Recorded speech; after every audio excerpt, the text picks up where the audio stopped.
الحمد لله رب العالمين. إن الحمد لله نحمده ونستعين به ونستهديه ونستغفره ونسترشده ونستبصره، ونعوذ بالله العظيم من شرور أنفسنا وسيئات أعمالنا. من يهده الله فلا مضل له ومن يضلل فلا هادي له. اللهم لك الحمد كما ينبغي لجلال وجهك ولعظيم سلطانك.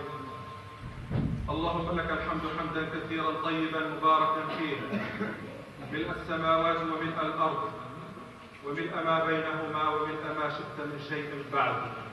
سبحانك اللهم لا أحصي ثناء عليك أنت كما أثنيت على نفسك.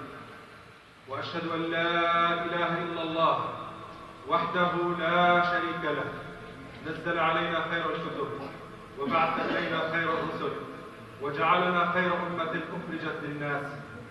وأشهد أن سيدنا وإمامنا وحبيبنا وشفيعنا وأسوتنا وهادينا إلى الله محمدا عبده ورسوله وصفيه من خلقه وخليله، بلغ الرسالة وأدى الأمانة ونصح للأمة وجاهد في الله حق الجهاد حتى أتاه اليقين.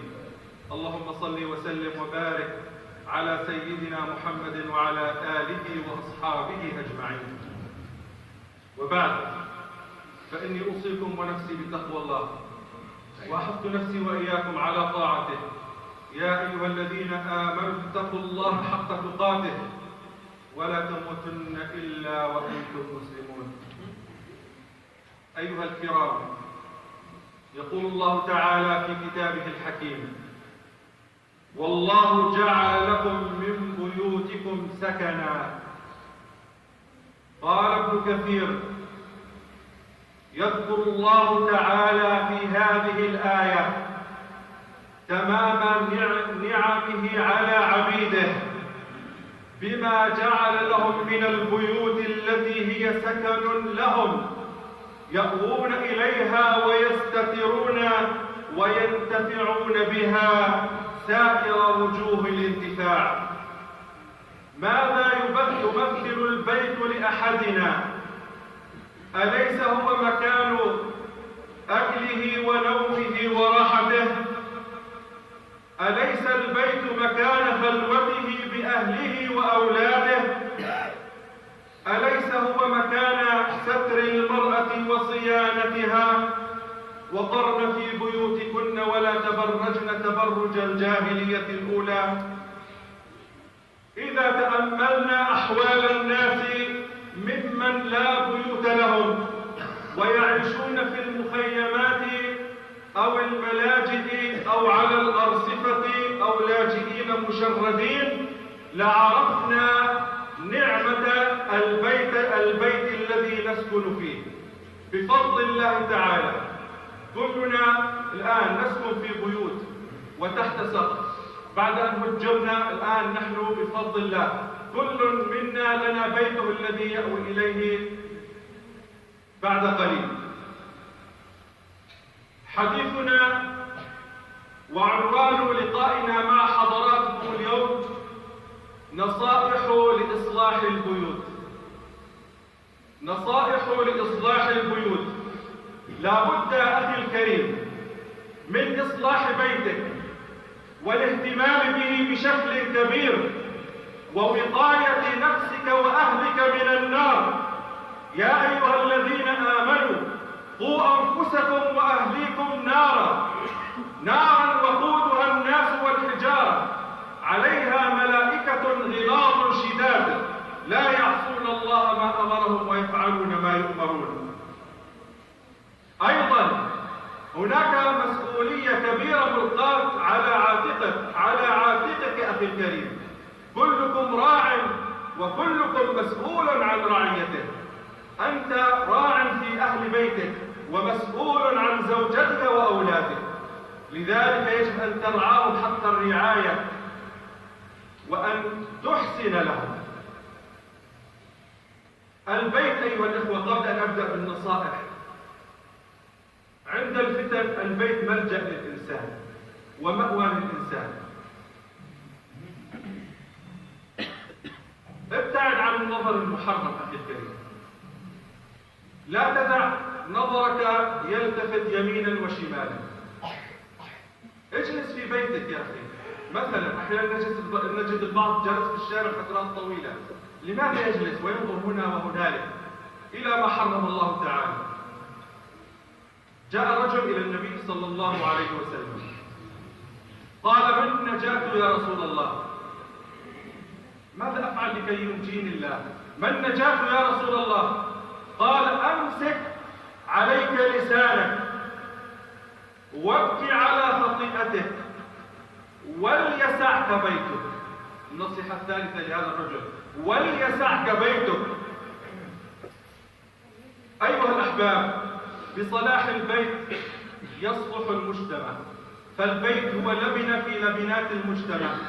صلح البيت الثاني صلح، الأسرة الثالثة صلح المجتمع. أول نصيحة: حسن اختيار الزوجة.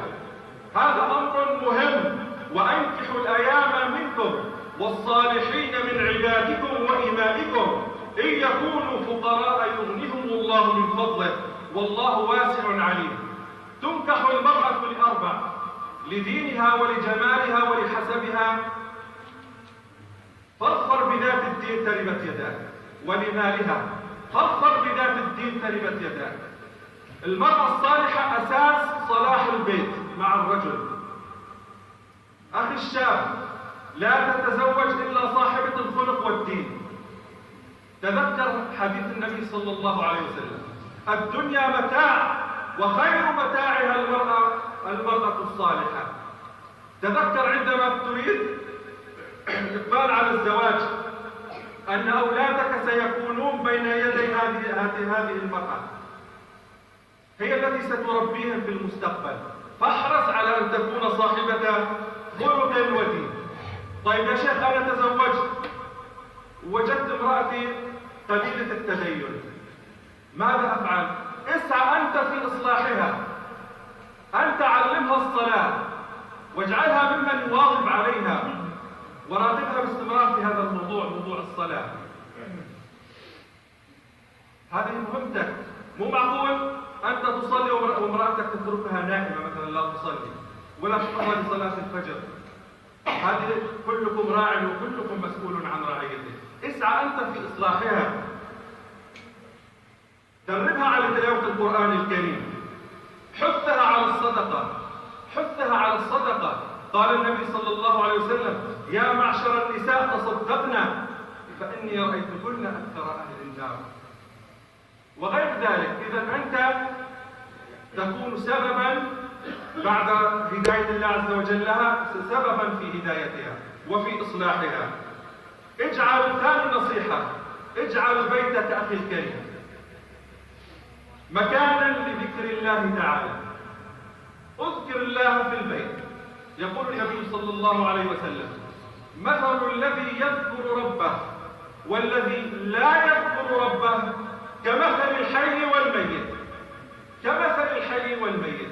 اجعل شيئا من الذكر في بيتك واحرص على ذلك. قال رسول الله صلى الله عليه وسلم: إذا دخل الرجل بيته، اسمعوا الحديث يا أخوان، إذا دخل الرجل بيته فذكر الله تعالى حين يدخل وحين يطعم، دخل فذكر الله عند دخوله وعند طعامه، قال الشيطان: لا مبيت لكم ولا عشاء. لقرناء الشياطين اللي معه قال لهم الشيطان: لا مبيت لكم ولا عشاء، يلا فيعودون. فإذا دخل فلم يذكر اسم الله عند دخوله، فإذا دخل ولم يذكر اسم الله عند دخوله قال الشيطان: أدركتم المبيت. دخل ما ذكر اسم الله، قال الشيطان: أدركتم المبيت. يا جماعة اليوم نحن نيام عند هذا الرجل، أدركتم المبيت. ولم يذكر اسم الله عند طعامه، فيقول الشيطان: أدركتم المبيت والعشاء.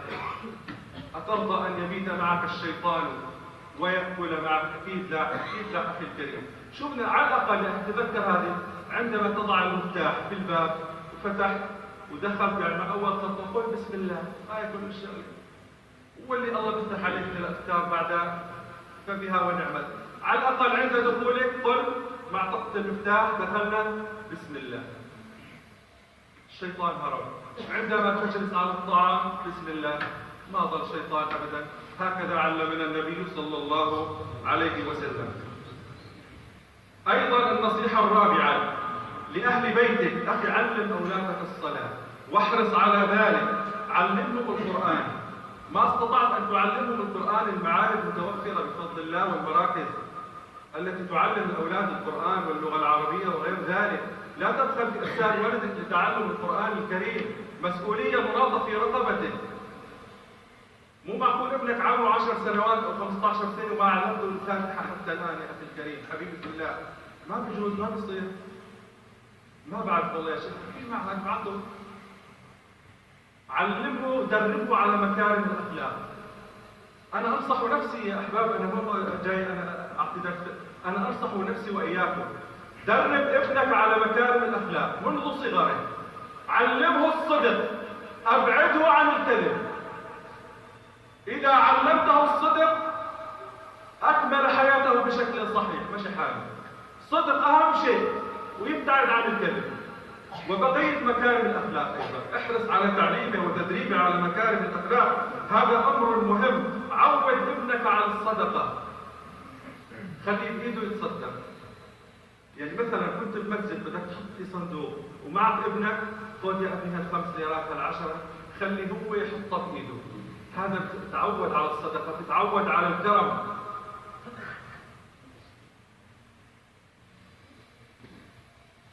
أيضا علمه الأفكار وغير ذلك مما سبق أخي الكريم.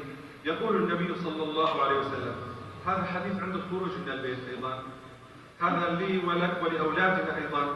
يقول النبي صلى الله عليه وسلم، إذا خرج الرجل من بيته طلع فقال بسم الله توكلت على الله ولا حول ولا قوة إلا بالله، فيقال له حسبك قد هديت ووقيت وكفيت، فيتنحى له الشيطان، فيقول له شيطان آخر كيف لك برجل قد هدي وكفي ووقي. رواه الترمذي وأبو داود. أخي الكريم، اجعل شيئا من صلاتك في بيتك، شيء من صلاتك في بيتك. يقول طبعا مفروضة في المسجد، وهذا الأثوب والأفضل، وهذا قول النبي صلى الله عليه وسلم، أفضل الصلاة صلاة المرء في بيته إلا المكتوبة. المكتوبة في المسجد، ولكن اجعل شيء من صلاتك أخي الكريم في بيتك، فهذا أحسن لك أخي الكريم. عود أطفالك على الاستئذان، عود أطفالك هيك ربيهم في البيت. ونحن برجع بذكر عنوان لقائنا اليوم نصائح لإصلاح البيوت. ابنك دربه على الاستئذان، يوم بيجي من المدرسة ما يفوت دغري، علمه ترى على الأقل يستأذن، هيك اطرق الباب كذا، ولو بس أنت والده جالسين عوده يستأذن. هذا الأفضل له ولك أخي الكريم. حتى أنت عندما تريد الدخول على بيتك وحتى على زوجتك وحتى على أمك، أشعرهم بقدومك، أشعرهم بقدومك. يعني أنا أحيانا لما أنا وجود كثير من إخواننا الكرام تكون زوجتي لحالها بالبيت ومعي مفتاح، أطرق قليلا وبعدين ما دغري هيك مباشرة، يعني أشعر أهل البيت بقدومك، هذا أحسن.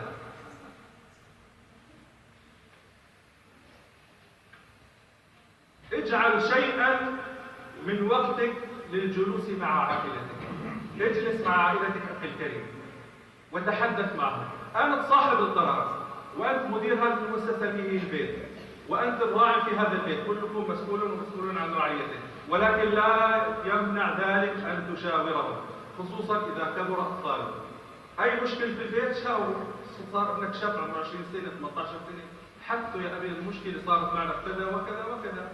هذا ينمي عنده قوة الشخصية، تقوى شخصيته. أما إذا كنت أهملته وتركته على جنب يصير عنده ضعف في الشخصية أخي الكريم.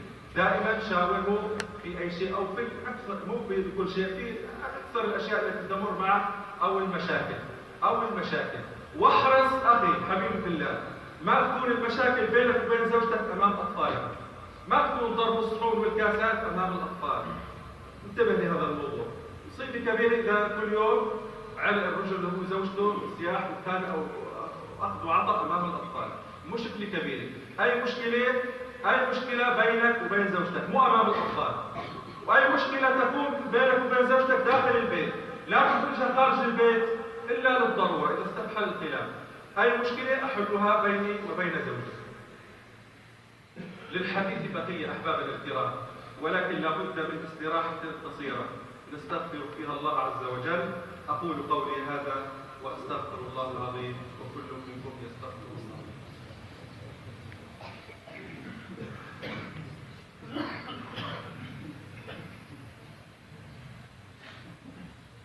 الحمد لله حمدا كثيرا كما أمر، وأشهد أن لا إله إلا الله إقرارا بربوبيته وإرغاما لمن جحد به وكفر، وأشهد أن سيدنا محمدا عبده ورسوله سيد الخلائق والبشر.